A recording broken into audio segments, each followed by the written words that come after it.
নির্বাচনকে সামনে রেখে বিএনপি মনোনীত প্রার্থীদের সাথে আজও মতবিনিময় হবে।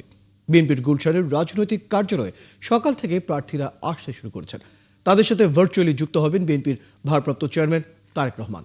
3 দিনব্যাপী আয়োজনের আজ দ্বিতীয় দিন। সেখানে আছেন সহকর্মী মাহিলা ইসলাম, সরাসরি যুক্ত হচ্ছেন আমাদের সাথে।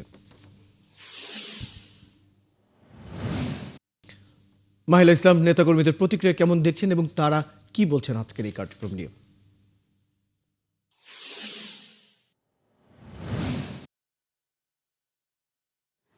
রয়েল, আপনাকে ধন্যবাদ। যেমনটি বলছিলেন, আসলে নেতাকর্মীরা ইতিমধ্যেই আসতে শুরু করেছে বিএনপি গুলশান কেন্দ্রীয় কার্যালয়ে।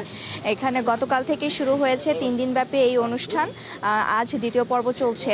প্রথম পর্বে ছিল ঠাকুরগাঁ, পঞ্চগড় এবং বগুড়া এইসব এলাকার প্রার্থীরা।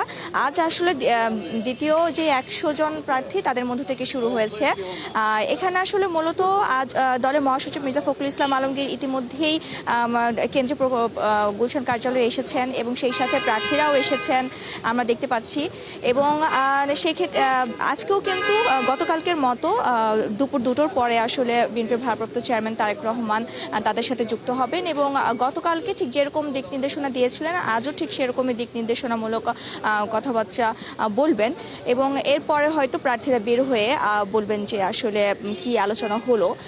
যদি আমি বলে রাখি, এর আগে এখন প্রার্থীদের কাছ থেকে যেটি জানতে পেরেছি সেটি হচ্ছে তারা বলছেন যে নির্বাচনকে কেন্দ্র করে তাদের 31 দফা এবং রাজনৈতিক পরিস্থিতি বিষয়ে আসলে সবকিছু মিলিয়েই হচ্ছে তাদের এই কাউন্সিলিংটি।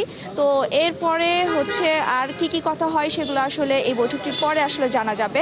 তো আসলে রয়েল, এই পর্যায়ে হচ্ছে বিএনপি মহাসচিব মির্জা ফখরুল ইসলাম আলমগীর তাদেরকে কাউন্সিলিং করবেন এবং দুপুরের পরে আসলে তাদেরকে কাউন্সিলিং করবেন দলের ভারপ্রাপ্ত চেয়ারম্যান তারেক রহমান।